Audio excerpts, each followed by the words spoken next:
Okay guys, gamay na lang gyud kay guys. Gamay na lang gyud pero atong nabinlan doon kay basig mag-ulan no. Magbaklay para bata. Tayong sa highway. So gamay na lang gyud no. So tabalik magtanom na ta no para matiwas na dayon ang nabilin nga gamay. Okay? Right. Oh. So now, diba? Oo. So ang mga ligid sa ato nang na-plaster ng uban. So pagitaan ta pagpaagi og i-plaster ang uban mga ligid. Isa kini nga puyan sa lamok, di ba? Ang lamok. Ha?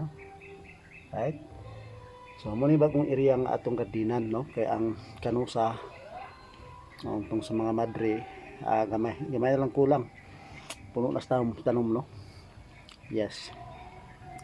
So dinhi sa ta lugar. Okay. Padayon ta no. O puhuman ani. Hanap kay sumpay ani nga luwag kayo.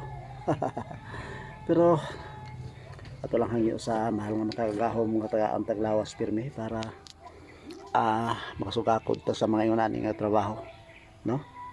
Yes, pag trabaho sa yuta, pag garden og naghangyo ta sa iyang panalangin nga maayo ang atong tanom. Okay? Right. Sa sunod na balik magtanom na ta no. Pohon sa adlaw nga Sabado o Domingo. So dinhi ta sa ani nga lugar aron atong ipadayon ang atong pagtrabaho, develop pagtanom no. Okay, bye bye guys. Yes, paki-like and share and follow my video guys. Bye bye.